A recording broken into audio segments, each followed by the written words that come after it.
어쩜 이렇게 시간이 안 가는지 정말 버스 안에서 고인 이불 속에서 고인은 언제나 너에게 고인. Assalamualaikum warahmatullahi wabarakatuh. Perkenalkan, nama saya Dita Septiana dari kelas manajemen 22B dengan NPM 22411092. Di sini saya akan menjelaskan materi tentang pemimpin, perubahan dan inovasi, mata kuliah manajemen kepemimpinan. Dengan tujuan pembelajaran, yang pertama, pahami alasan untuk menolak perubahan.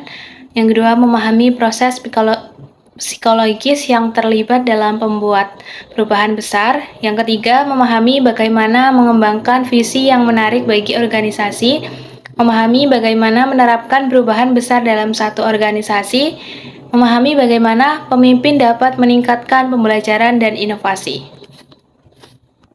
Jenis perubahan dalam tim dan organisasi. Peran atau sikap. Pendekatan yang berpusat pada sikap, perubahan sikap dan nilai-nilai dengan daya tarik serta budaya. Pendekatan yang berpusat pada peran adalah mengatur ulang alur kerja, mendesain ulang pekerjaan, dan mengubah prosedur. Teknologi yaitu adalah proses, metode, dan peralatan kerja. Strategi adalah pengenalan produk baru dan memasukin pasar baru. Ekonomi atau manusia adalah perampingan atau downsizing, restrukturalisasi atau restructuring.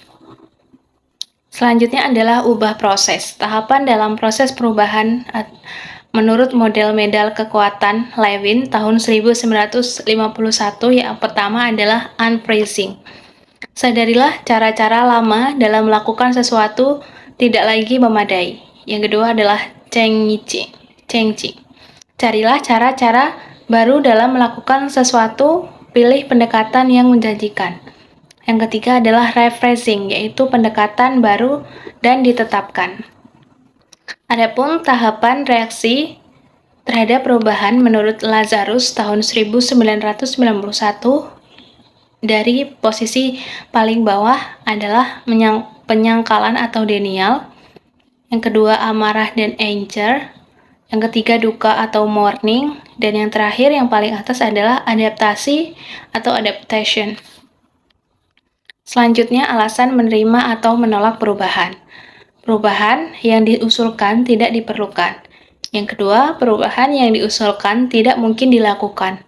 Yang ketiga, perubahan yang diusulkan tidak efektif dari segi biaya.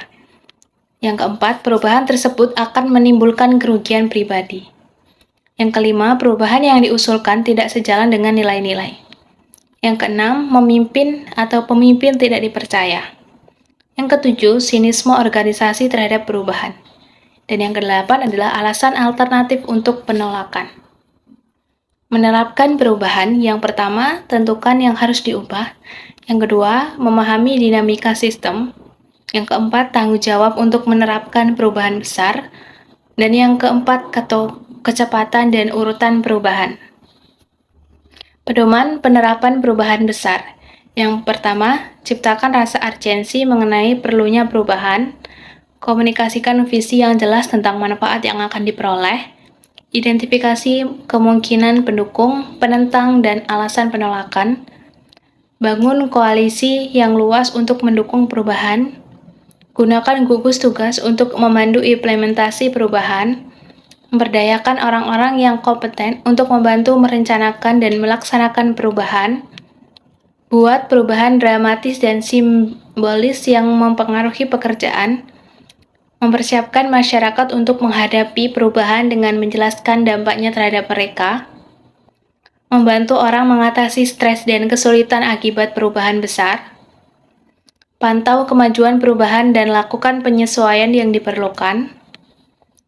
Yang terakhir, memberikan informasi kepada masyarakat dan tunjukkan optimisme serta komitmen berkelanjutan terhadap perubahan.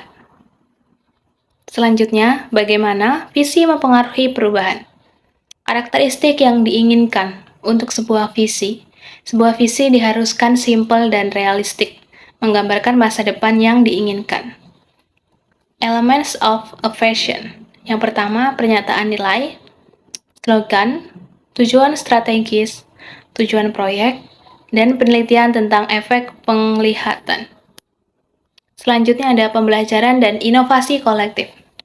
Yang pertama, penciptaan pengetahuan baru secara interval. Departemen R&D atau sponsor juara yang akan mengarahkan ide baru melalui proses peninjauan dan persetujuan dalam organisasi.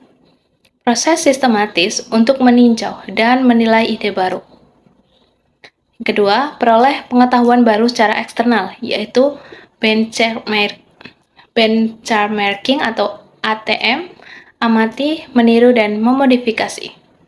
Yang ketiga, mengintegrasikan proses pembelajaran eksplorasi dan eksploitasi.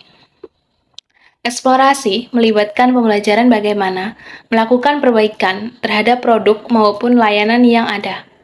Semakin banyak dan sering perusahaan sukses mengembangkan produk dan jasa baru, eksplorasi secara bersama dengan menghasilkan produk dan jasa lama dengan lebih efisien, atau eksploitasi.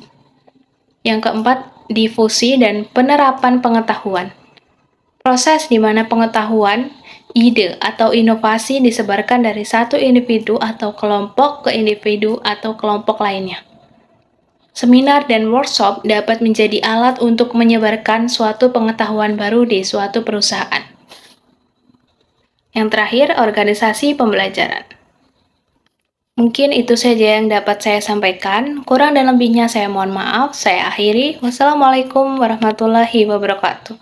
Terima kasih.